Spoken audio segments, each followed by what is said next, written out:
소니가 라커룸에서 기적을 만든 겁니다. BBC 인터뷰 비수마 퇴장 직후 손흥민 모두를 감동시킨 한마디 언급하며 폭풍오열 영국 현지 팬들 난리난 진짜 이유디그. 축구 전문가 돈 허치슨이 손흥민, 토트넘을 극찬했다. TVR은 15일 한국 시간 허치슨이 최근 ESPN FC와의 인터뷰에서 이번 시즌 토트넘 호스퍼 주장 손흥민이 얼링 홀란, 맨체스터 시티 보다 낫다고 주장했다고 전했다. 손흥민은 프리미어리그 8경기에서 6골을 넣으며 시즌을 화려하게 시작했다. 손흥민은 해리 케인이 떠난 후 토트넘의 새 주장으로 임명돼 그 역할을 훌륭하게 수행하고 있다. 경기력 측면에서도 손흥민은 엔제 포스테코글루 감독이 스트라이커로 기용한 후 상승세를 타고 있다. 벌리를 상대로 해트트릭을 기록한 뒤 아스널과의 북런던 더비에서 2골을 넣었고 리버풀을 상대로도 1골을 터뜨렸다. 득점 부문에서 홀란의 8골에 이어 2위에 올라있다. 허치슨은 손흥민이 이번 시즌 현재까지 홀란보다 더 높은 수준의 활약을 펼쳤다고 말했다. 그는 지금까지의 프리미어리그 시즌의 팀으로 손흥민, 알렉산더 이삭, 모하메드 살라를 최전방 공격진으로 선택했다. 이에 동료 전문가 알레한드로 모레노는 홀란을 제외한 허치슨의 선택에 동의하지 않았다. 그러자 허치슨은 홀란이 세계 축구 최고의 스트라이커인 것은 사실이지만 손흥민이 이번 시즌 더 나은 선수라고 강조했다. 그는 홀란이 현재 최고의 폼을 갖고 있다고 말할 수는 없지 않나? 8경기에서는 그럴 수 없다고 반박했다. TVR은 손흥민은 의심할 여지 없이 이번 시즌 스퍼스에서 주연을 맡았고 지금까지 몇몇 중요한 경기에서 골을 넣었다. 실제로 그는 이번 달 초 에미레이츠 스타디움에서 슛을 훔쳤으며 리버풀을 상대로 중요한 골을 넣기도 했다. 홀란은 확실히 지금까지 시티에서 최선을 다하지는 못했지만 여전히 프리미어리그의 모든 공격수를 능가하는 데 성공했다. 하지만 손흥민은 중앙 포지션으로 이동한 이후 6골을 넣었고 시즌 내내 그의 폼을 유지할 수 있을지 지켜보는 것은 흥미로울 것이다 라고 논평했다. 2. 토트넘 수비진. 손흥민보다 빨랐다. 상승세 이유 중 하나. 토트넘 호스퍼의 수비진은 대부분 준족이다. 프리미어리그는 공식 홈페이지를 통해 이번 시즌 이어지고 있는 토트넘의 상승세 이유를 분석했다. PL은 제임스 매디슨의 외에도 발이 빠른 수비진의 존재가 이번 시즌 토트넘이 상승세를 유지하는 과정에서 중요한 역할을 하고 있다고 설명했다. 토트넘의 수비진은 이번 시즌을 앞두고 약간의 변화가 있었다.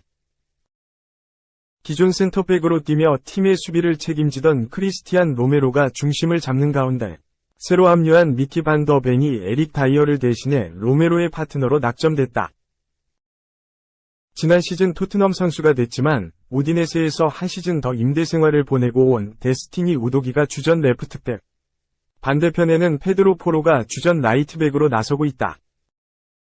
고무적인 것은 이번 시즌 토트넘의 수비진 대다수가 준족이라는 점이다.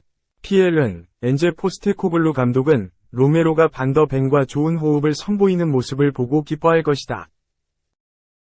두 선수들 모두 상대가 자리를 비울 때 엄청난 자신감을 갖고 공을 앞으로 전진시키며 두 선수들 모두 탄력적으로 수비하는데 큰 열정을 보였다. 라며 성공의 열쇠는 속도다. 반 더 벤과 로메로는 토트넘에서 빠른 선수에 속하며 뛰어난 리커버리 능력을 갖고 있기 때문에 높은 위치에서 수비를 시도할 수 있다. 라고 했다. 이어 이는 토트넘의 뒷공간을 커버할 수 있는 두 명이 매우 빠른 수비수들이 있다는 것을 알고 상대를 압박하는 데 도움이 된다. 또한 인버티드 풀백으로 출전하는 우도기도 뛰어난 가속력을 갖췄다. 라며 자료를 공개했다. PL이 공개한 자료에 따르면 이번 시즌 토트넘에서 가장 빠른 속도를 선보인 선수는 우도기다.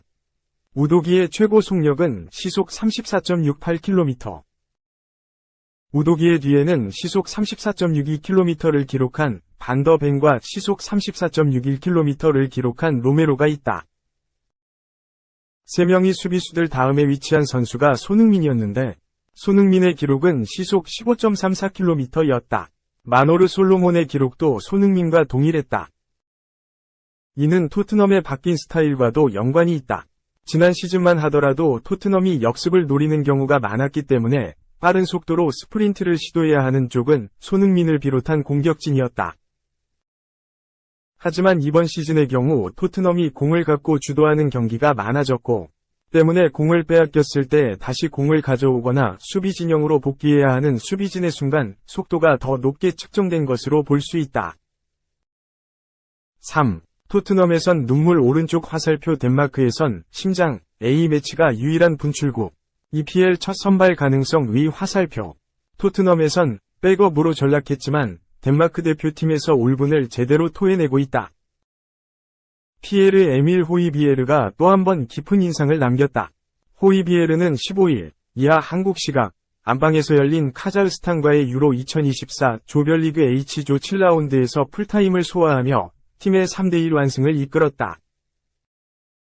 그는 지난달 A매치 2연전에서 2경기 연속골을 터뜨렸다. 이번에도 찬사 일색이다. 덴마크의 엑스트라 블라뎃은 호이비에르를 덴마크의 심장이라고 극찬했다.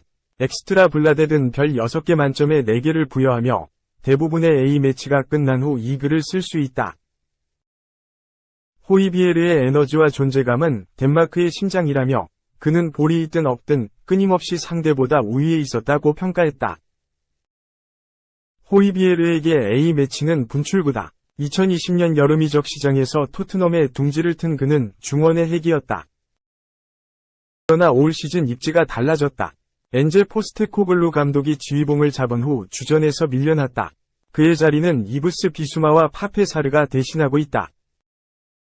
호이비에르는 올 시즌 잉글랜드 프리미어리그에서 7경기에 출전했지만 모두 교체였다. 출전 시간은 122분에 그쳤다. 여름에 이어 1월 겨울 이적 시장을 앞두고 일찌감치 이적설도 제기되고 있다. 이탈리아 세리에 A위 명문 유벤투스가 테스토스테론 양성 반응을 보인 폴 포그바의 대체자로 호이비에르를 노리고 있다. 하지만 갈 길은 여전히 멀다.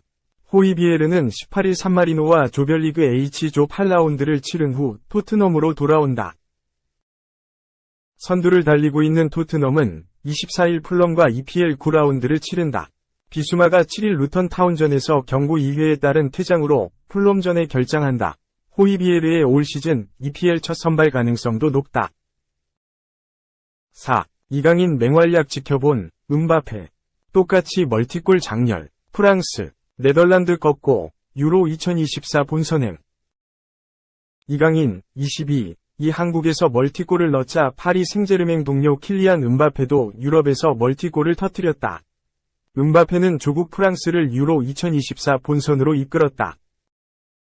프랑스는 14일 한국 시간 네덜란드 암스테르담의 요한 크루이프 아레나에서 열린 네덜란드와 유로 2024 예선 B조 조별리그 6차전 원정에서 2-1로 승리했다. 파죽의 6연승을 달린 프랑스는 승점 18점으로 최소 조 2위를 확보해 일찌감치 유로 2024 본선행을 확정했다. 승점을 얻지 못한 네덜란드는 3승 2패, 승점 9로 그리스, 4승 2무 승점 12의 조 2위를 내주며 3위로 내려앉았다. 왼쪽 측면 공격수로 선발 출전한 음바페는 풀타임을 뛰며 2골을 넣었다. 득점 외에도 슈팅 4회, 키패스 2회 등을 기록했다. 패스 성공률은 86%, 56분의 48였다. 경기 후 축구 통계 매체 폼업은 음바페를 경기 최우수 선수로 선정하며 양팀 선수 중 최고인 평점 9.3을 부여했다. 함께 전방 3톱을 구축한 무아니와 코망은 모두 6점대 평점을 받으며 이렇다 할 활약을 보이지 못했다. 이날 프랑스는 4-3-3 포메이션을 가동했다. 음바페, 콜로 무아니, 킹슬리 코망이 전방 3톱으로 출격했다. 중원은 아드리안 라비오, 오렐리엥 추아메니, 앙투안 그리즈만이 형성했다. 포백은 테오 에르난데스, 리카 에르난데스, 이브라히마 코나테, 조나단 클라우스가 포진했다. 골키퍼 장갑은 마이크 메냥이 꼈다. 프랑스는 음바페가 전반 7분 만에 선제골을 터뜨리며 앞서갔다. 클라우스가 오른쪽 측면에서 올려준 크로스를 오른발 논스톱 슈팅으로 연결해 골망을 흔들었다. 득점을 올린 음바페는 후반 8분에도 환상 중거리골을 터뜨렸다. 페널티 박스 바깥에서 아드리앙 라비오의 패스를 받아 오른발로 강하게 착골망을 갈랐다. 프랑스는 2에서 0으로 앞선 후반 37분 네덜란드에게 추격골을 허용했다. 페널티 박스 왼편을 파고든 크빌리치 하르트만이 왼발로 강하게 슈팅해 골망을 흔들었다. 메냥 골키퍼는 하르트만이 크로스를 올릴 줄 알고 반대 방향으로 몸을 날렸다가 골을 허용했다.